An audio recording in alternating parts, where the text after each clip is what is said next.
দর্শক, বরাবরের মতো আজকেও আবার একটা নতুন রেসিপি নিয়ে আসলাম। তো আজকে আমি তৈরি করব কোরবানি স্পেশাল একটা পুর ভরা পিঠে।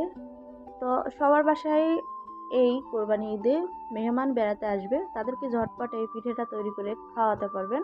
তো আশা করি ভালো লাগবে। তো প্রথমে আমি এখানে একটা প্যান বসাই দিলাম চুলাতে। এখন এখানে দিয়ে দিলাম 2 টেবিল চামচ রেগুলার রান্নার তেল, আর দিয়ে দিলাম এখানে 2টা এলাচ। সুন্দর একটা ঘ্রাণ আসবে তাই।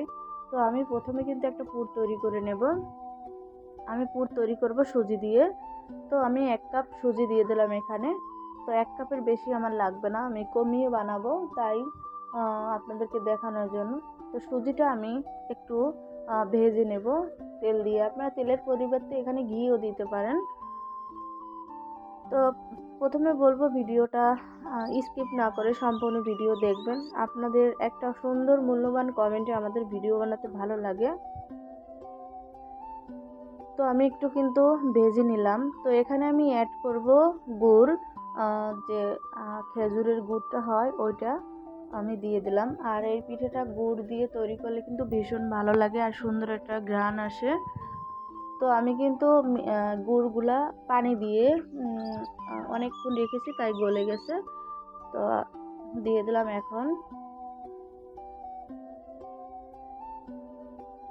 আর প্লিজ যারা লাইক দিতে ভুলে গেছেন ভিডিও দেখতে দেখতে, প্লিজ লাইক দিয়ে দিবেন। তো এখানে আমি অ্যাড করব একটু লবণ, মানে হাফ টিস্পুন লবণ দিয়ে দিলাম। মিষ্টি জিনিস একটু লবণ দিলে ভালো লাগে। তো এখানে আমি অ্যাড করব গুঁড়া দুধ। গুঁড়া দুধ দিলে কিন্তু ভালো লাগে। আপনারা চেষ্টা করবেন একটু গুঁড়া দুধ দিতে, আর গুঁড়া দুধ না দিলে লিকুইড দুধটাও দিতে পারেন। তো এখন আমি সব কিছু মিক্স করে সুজির একটা পুর তৈরি করে নেব। আপনারা চাইলে এখানে নারিকেলের পুরও দিতে পারেন, নারিকেল পুর দিয়েও পুর তৈরি করতে পারেন। তো আমার সুজিটা কিন্তু একদম আমি পানি শুকিয়ে ভাজা ভাজা করে নিব, তাহলে খেতে ভালো লাগবে আর সুন্দর একটা ফ্লেভার এমনি চলে আসছে। তো আমার কিন্তু সুজির হালুয়াটা কিন্তু পুরটা কিন্তু অলরেডি তৈরি করে শেষ। আর এইভাবে হালুয়াও তৈরি করতে পারেন। তো আমি ওটা নামিয়ে রেখেছি। এখানে আমি আরেকটা বোল নিয়েছি। এখন এখানে দিয়ে দিব আমি গুড়। গুড়ও আমি গলিয়ে রেখেছি আগে। তো এখানে আমি অ্যাড করব সুজি, দিয়ে দিলাম গুঁড়ো দুধ। আমি কিন্তু 1 কাপ সুজি দিয়েছি। আর এখানে দিয়ে দেবো 2 কাপ ময়দা। একটা পাতলা ব্যাটার তৈরি করে নেব। তো আমি একেবারে সব উপকরণগুলো দিয়ে দিলাম। তো এখানে আমি দিয়ে দিলাম টেস্ট অনুযায়ী লবণ। এখন একটা হ্যান্ড রেস্ট দিয়ে ভালো করে আমি মিক্স করে নেব। কে কোথা থেকে দেখছেন, দেশ এবং দেশের বাইরে থেকে যারা দেখছেন এই মুহূর্তে আমার ভিডিওটা, তাদেরকে অসংখ্য ধন্যবাদ আমার ভিডিও দেখার জন্য। তো আমি কিন্তু একটা সফট বেটার তৈরি করে নিয়েছি। এবার আপনাদেরকে আমি বেটারের ঘনত্বটা দেখিয়ে দিলাম। এভাবে ঘনত্বটা থাকবে, বেশি পাতলা করা যাবে না। দেখুন, দেখলে তো বুঝতে পারতেছেন। আর এই পিঠাটা আপনারা গুড় দিয়ে তৈরি করবেন, তাহলে দেখতে ভালো লাগবে, খেতেও ভালো লাগবে। তো আমি কিন্তু এখন চুলাতে একটা প্যান বসিয়ে দিলাম। এখানে অল্প একটু আমি তেল দিয়ে দিছি যেন আমার প্যান না পুড়ে যায় তাই। তো আমার চুলাটা গরম হয়ে গেছে, মানে প্যানটা। এখন আমি এখানে দিয়ে দিলাম 1 চামচ লিকুইড, মানে পাতলা ব্যাটারটা যেটা তৈরি করছে সেটা ঢাকা দিয়ে ঢেকে দিলাম। তো দেখুন ঢাকনা তুলে কতটা মানে জালিদার হয়েছে।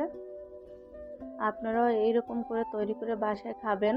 তো আমার শরীরটা একটা বেশি ভালো না, ভয়েস দিতে খুব মানে খারাপ লাগছে। প্লিজ যদি কোথাও ভুল হয়ে থাকে ক্ষমা দৃষ্টিতে দেখবেন। তো এভাবে করে এই যে দেখুন সুন্দর মানে উঠে যাচ্ছে, হয়ে গেছে জালি জালি। দেখুন, তো আরও একটা আমি ভেজে আপনাদেরকে দেখিয়ে দিব। তো এভাবে আমি সবগুলো ভেজে নেব।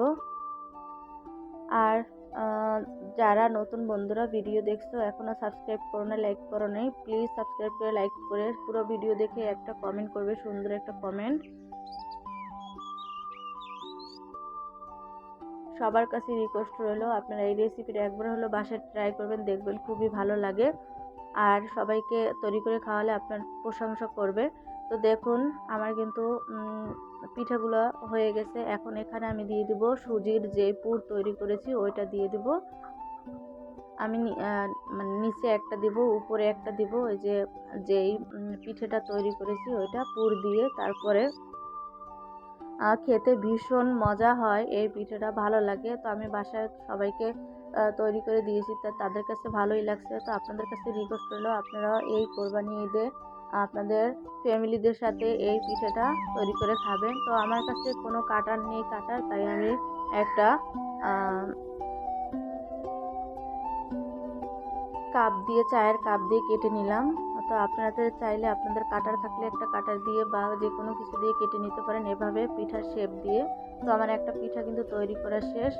তো সবগুলো এভাবে তৈরি করে নেব। তো সবাই ভালো থাকবেন, সুস্থ থাকবেন। দেখা হবে নতুন কোনো ভিডিও নিয়ে। দেখুন পিঠাগুলো দেখতে কতটা সুন্দর আর কতটা লোভনীয়। তো দেখা হবে নতুন কোনো ভিডিও নিয়ে। আল্লাহ হাফেজ। একটা আপনাদেরকে কেটে আমি দেখিয়ে দিচ্ছি পুর ভরা যেই নাস্তাটা তৈরি করেছি। দেখুন, নাস্তাও বলতে পারেন বা পিঠাও বলতে পারেন। আল্লাহ হাফেজ।